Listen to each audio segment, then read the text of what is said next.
salut les turfeuses, salut les turfeurs, bienvenue pour un nouveau pronostic de Benoît Requin. Merci pour vos likes, pour vos commentaires, n'hésitez pas à vous abonner pour recevoir tous mes pronostics tous les jours. Et pour accéder à tous mes tickets pour la course du Quintet, vous avez deux moyens, par mon site internet Benoît Requin ou par le bouton rejoindre. Ok, place au pronostic du Quintet du dimanche 28 mars. Direction Auteuil pour le prix Luther 3, Steeplechase 4400 mètres, 16 partants, Réunion 1, course 3, indice de confiance 1 sur 5. Ah, ce quintet est bien ouvert, ils sont nombreux à pouvoir espérer se mêler à l'emballage final, on va voir ça ensemble. Petit retour sur les quintets du vendredi 26 mars et du samedi 27 mars. On va commencer par vendredi. Dans mon pronostic, je vous ai donné ce vendredi le tiercé en 5 chevaux. Et pour samedi, on était bien parti. Les 4 premiers chevaux de mon pronostic sont dans le quintet, mais c'est le 12 à 90 contre 1 qui a décidé de jouer les troubles fêtes. Pour les membres de mon site internet Benoît Requin et les membres Yo-Yo Total VIP, ce vendredi, on a plusieurs jolis tickets qui sont passés. On a un ticket tiercé dans tous les ordres qui ramène 372 €. Il a fait plaisir ce ticket. On a aussi un autre ticket qui nous a fait plaisir. C'est un tiercé ordre et c'est deux désordres qui le suivent qui ramène 274 €. On a aussi un petit désordre à 32 €, c'est toujours ça. Et pour samedi, on a réussi quand même à choper, malgré ce 12 là, on a chopé un joli désordre. Un ticket, sur un ticket, on a chopé un quintet désordre qui ramène 182 €. Il a fait plaisir ce ticket. Alors au total, vendredi plus samedi, on monte à 860 € de gains, ça fait plaisir. Ce mois de mars, il monte à 11 300 € de gains et au total, depuis le mois d'octobre, on a atteint la somme folle de 93 253 € de gains, ça fait plaisir. Je compte sur vous pour soutenir la chaîne Monde Viticole et je vous ai mis son logo à la fin de la vidéo. Vous avez deux moyens pour récupérer mes tickets pour la course du Quintet, par mon site internet Benoît Requin ou par le niveau Yo-Yo Total VIP en passant par le bouton rejoindre. Ok, c'est parti, on commence ce pronostic et on commence avec le numéro 1, Dr Kaleo. Il reste sur 2 échecs consécutifs et va devoir porter le plus gros poids de la course. Il va tenter de repousser ses limites. Et on écoute Alain Couetil. Dr Kaleo n'a pas mal couru en dernier lieu dans le prix Robert de Clermont-Tonnerre, mais n'a pas tout à fait la pointure des bons et a moins d'expérience qu'eux. Je n'ai pas le choix des engagements. On va voir ce qu'il peut faire dans un tel contexte, sous son gros poids. S'il court bien, il participera au prix du président de la République. Le numéro 2, Deo... Pardon, je recommence le numéro 2. Deo Gracias. Elle aussi est très chargée, mais c'est vrai qu'elle donne toujours son maximum en compétition.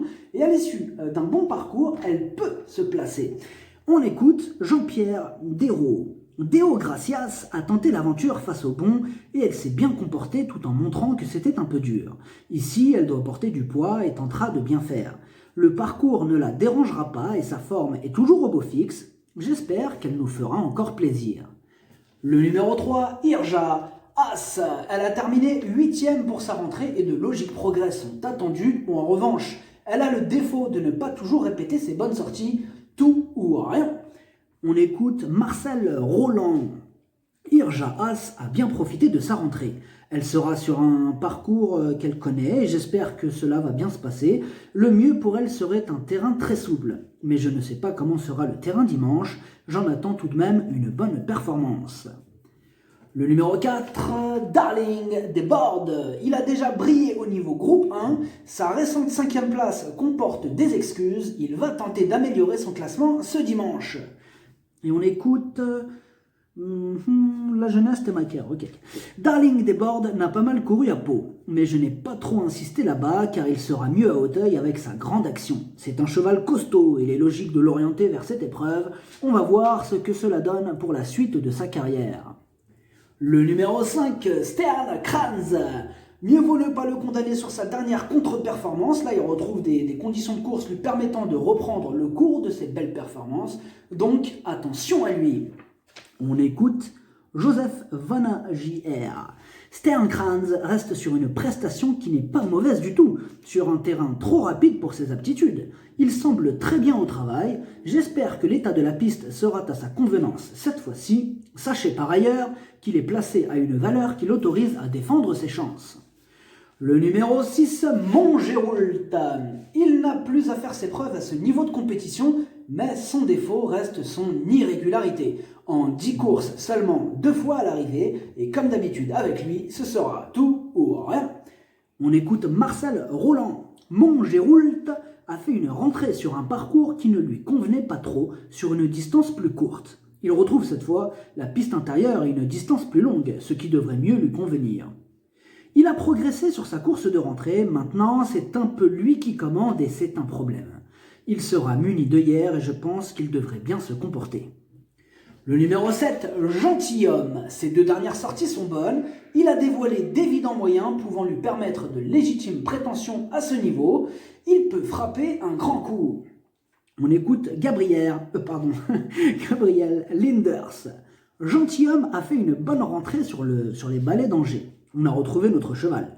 Cela s'était mal passé l'automne dernier sur le steeple d'Auteuil. Il était tombé à cause d'un rival le 4 septembre dernier et s'était fait peur ce jour-là. Lors de ses sorties suivantes, il était très prudent et totalement déréglé. C'est un bon cheval, je suis assez confiant pour dimanche. Le numéro 8, Milanesca. Elle est dans sa catégorie, elle vient d'ailleurs de le prouver, dans la course pouvant nous servir de référence. Elle a pris une belle 3e place, elle s'annonce redoutable. Et on écoute encore Gabriel Linders.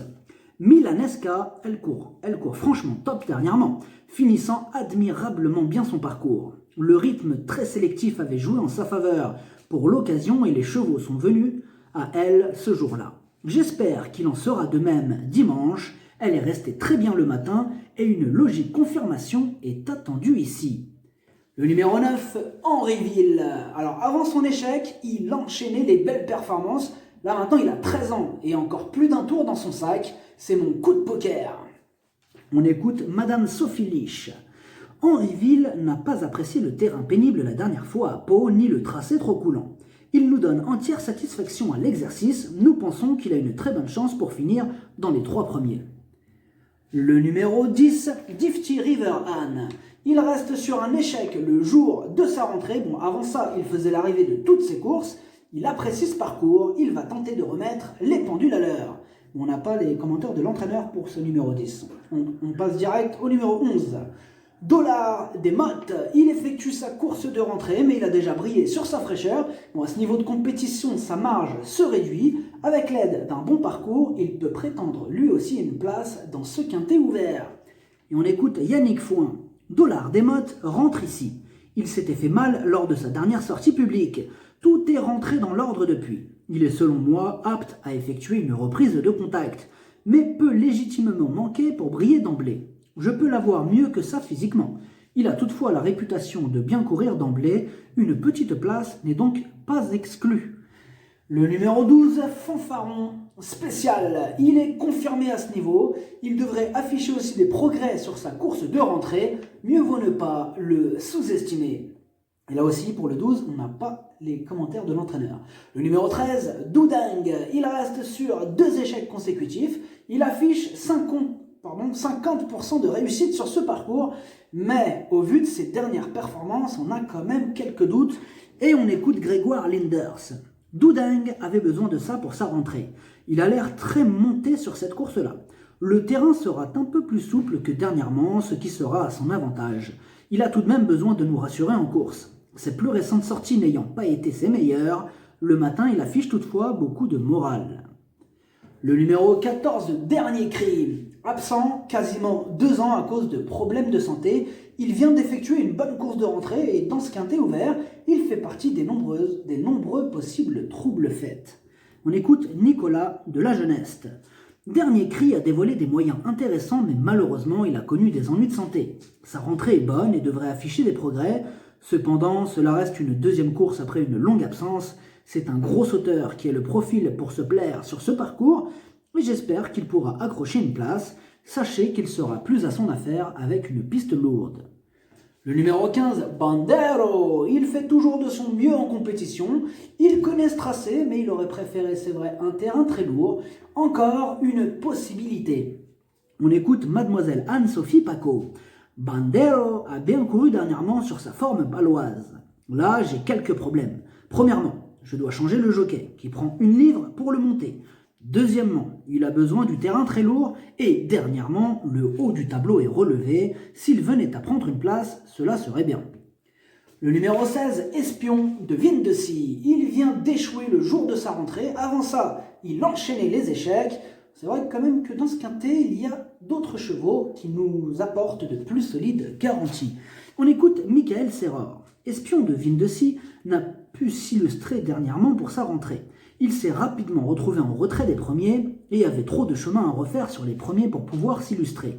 J'ai un peu de mal à analyser cette course. Le matin, le cheval est en bonne condition physique. Je demande toutefois à le voir en course dimanche, sa course de rentrée ne m'ayant pas appris grand-chose.